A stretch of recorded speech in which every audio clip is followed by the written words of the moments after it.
So welcome everyone to this, our first talk series of Support Local Art.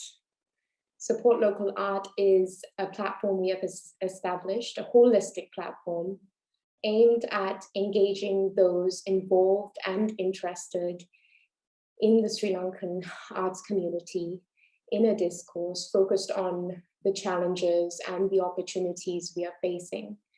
This is the first talk in the series, and it's titled The Patron.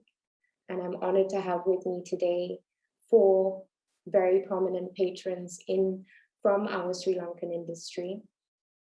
This conversation will highlight different forms of patronage, discuss the journey of becoming a patron in different industries and forms, but also hopefully engage us in a discussion which speaks a little bit more about the current projects as well as the challenges that we're looking at in the industry and how we can approach these conversations and engage into a deeper and more constructive dialogue looking at this as a community.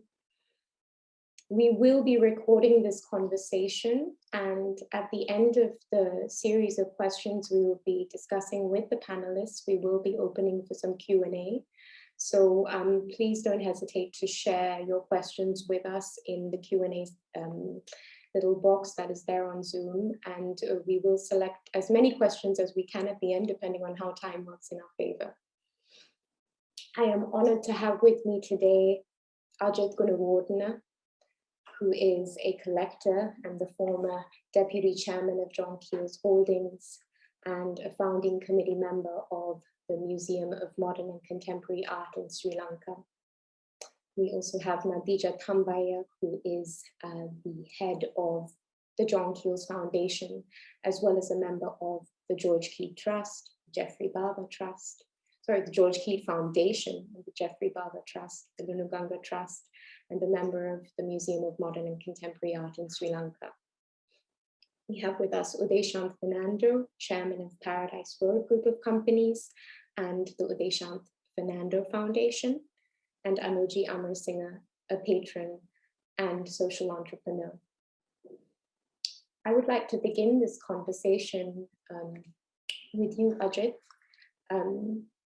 Your work as an integral part of the John Keel's acquisitions of contemporary art and the journey that you've taken from becoming a collector to a corporate patron to more recently an institutional patron is an incredibly interesting one. Can you tell us a little bit about how this happened and your experience from a little bit from the beginning?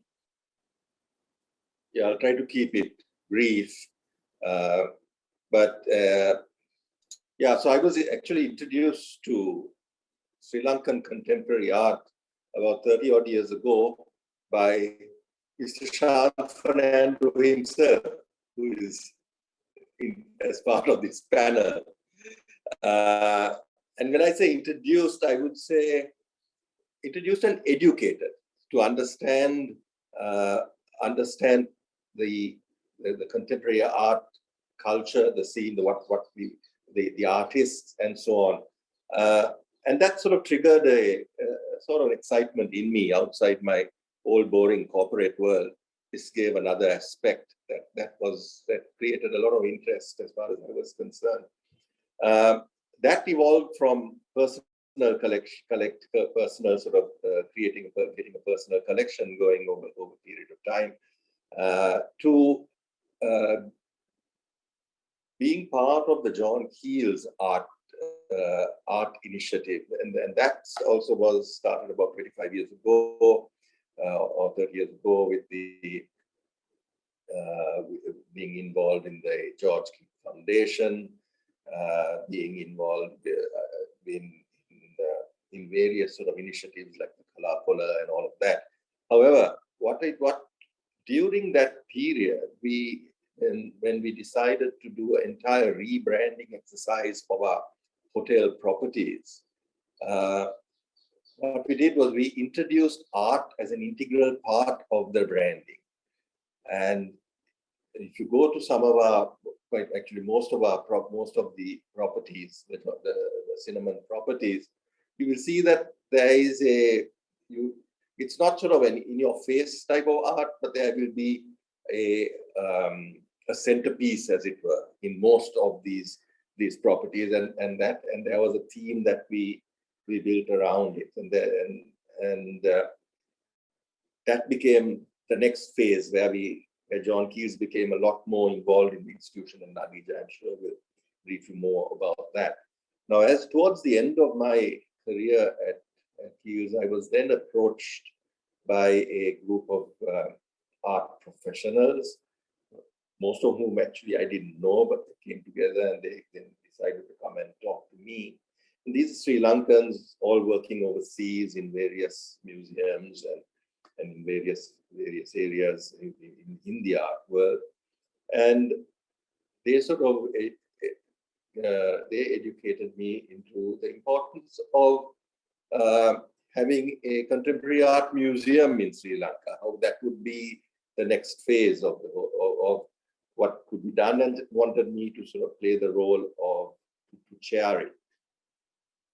So that's how we moved into that, and that's a relatively new initiative. It's only a couple of years old, but it's going to be something that we would like to take over the longer term, that we can talk about that probably a little later. But there is going to be a lot of patronage required to really get a proper museum going, and that's the challenge that we've got to sort of deal with as we go forward. But the importance of having a museum in Sri Lanka to